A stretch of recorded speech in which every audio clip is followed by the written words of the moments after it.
Campus எனக்கு வந்து opportunities ரொம்ப கம்மியா இருக்கு. ஐடி டவுன் ஆயிருச்சு. ஒரு ஐடில ஒரு சொல்யூஷன் கொண்டு வந்துட்டோம்னா it can be reused multiple ways. சரி ஏஐலாம் வந்துருச்சு. எங்களுக்கு வேலை லாங் டேர்ம் இருக்குமா? சும்மா கம்பெனிக்குள்ள வந்துட்டா நம்ம பாட்டுக்கு உட்கார்ந்துக்கலாம் அப்படின்றது.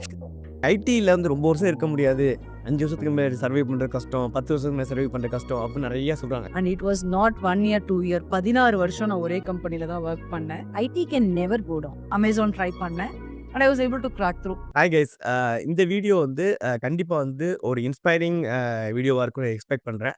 ஸோ இந்த வீடியோ வந்து நம்ம கூட இருக்கிறது யாரு அப்படின்னா Bharathi ma'am. Bharathi ma'am particular ஏன் இந்த வீடியோக்கு வந்து இந்த ரெக்வெஸ்ட் பண்ணி அந்த பாட்காஸ்ட் வர சொல்லிருக்கேன் அப்படின்னா, இன்னைக்கு நெறையா பேர் நம்ம பசங்க வந்து பார்த்துருப்பீங்க. ஆன் சைட் போவாங்க, யுஎஸ் போவாங்க, யுகே போவாங்க, யூரோப்பியன் கண்ட்ரீஸ் போவாங்க. என்ன ரீசன் அப்படின்னா சேலரி. இந்தியாவில வந்து அந்த அளவுக்கு சேலரி இருக்காது.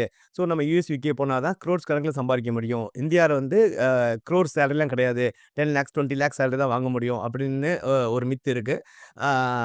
இந்தியாவில 1 க்ரோர்ன்றத தாண்டி சென்னையில 1.2 க்ரோர்ஸ் பெர் ஆனம் சேலரி வாங்கிட்டு இருக்கவங்க தான் பாரதி மேம். ஸோ கண்டிப்பா வந்து எல்லா விமென்க்குமே வந்து பாரதி மேமோடைய கரியர் வந்து ஒரு இன்ஸ்பிரேஷனல் ஸ்டோரியா இருக்கும்னு எக்ஸ்பெக்ட் பண்றேன். ஸோ பாரதி மேம் வந்து அவங்களோட கரியர் எப்படி பில்ட் பண்ணாங்க? என்ன எங்க படிச்சாங்க? ஃபர்ஸ்ட் இந்த கம்பெனில பிளேஸ் ஆனாங்க. ஸ்டார்டிங் 1.2 கோர்ஸ்ன்றது காலேஜ் இன்னைக்கு காலேஜ் முடிச்ச நாளைக்கு வாங்கல. அதுக்காக அவங்க நெறைய ஹார்ட் ஒர்க் பண்ணியிருக்காங்க. அவங்களுடைய அந்த கரியர் பாத் எப்படி போச்சு? பிளஸ் இன்னைக்கு இருக்க யங் ஜெனரேஷன்ஸ் எந்த இடத்துல லேகிங் ஆகுறாங்க? நெறைய பேர் என்ன சொல்றாங்கன்னா, ஐடி டவுன் ஆயிருச்சு. எனக்கு காலேஜ் கேம்பஸ் பிளேஸ்மென்ட் இல்ல.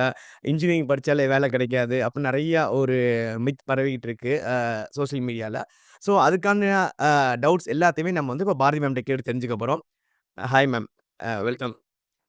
மேம் ஜஸ்ட் உங்கள பத்தியும், உங்களோட கரியர பத்தியும் ஒரு ஷார்ட்டா கொஞ்சம் எக்ஸ்பிளைன் பண்ணா நல்லாருக்கும். ஷியோர். எங்க பசங்களுக்காக. Hi Hussain, good evening.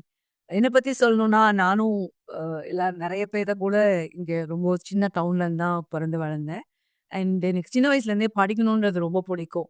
So அப்பா அம்மாலாம் பிஸ்னஸ் அண்ட் ரொம்ப படிக்கலாம் இல்லை. ஸோ அதுலேருந்து டிரான்சிஷன் ஆகணும், நல்லா படித்து நல்ல பெரிய ஆள் ஆகணும் அப்படின்ற ஒரு ஆஸ்பிரேஷன் ரொம்ப சின்ன வயசுலேருந்தே இருந்துச்சு. அதோட முனைப்பு தான் வந்து ஸ்கூல் டேஸ்லாம் முடித்தேன். அண்ட் நல்ல காலேஜ் போகணுன்றதுல வந்து ரொம்ப தெளிவாக இருந்தேன். ஸோ எனக்கு ஒரு பிட்ஸ் கிடைச்சது, அதுக்கு பிட்ஸ் பிலானி கிடைச்சது, அதுக்கப்புறம் வந்து பிஎஸ்டி டெக் கிடைச்சது. ஸோ அப்போ ஒரு ஷார்ட் டெசிஷன்ல வந்து அவ்வளோ தூரம் போகணுமா அப்படின்ட்டு ஐ ஜாயின்ட் பிஎஸ்டி எந்த ராஜஸ்தானா? Pilani, Rajasthan. Rajasthan. Okay, okay. So அதில் எம்எஸ்சி சாஃப்ட்வேர் இன்ஜினியரிங் கிடைச்சது. பட் நான் வந்து ஐ சோஸ் பிஎஸ்டி டெக் நம்ம ஊரில் இருக்கலாம் அப்படின்ட்டு. And that was one good college. That was one good step என்னுடைய கெரியரில் பார்த்தீங்கன்னா. ஸோ நல்லா படிச்சிருந்தோம்னா நல்ல காலேஜுக்கு போனால் அதுவே ஒரு பெரிய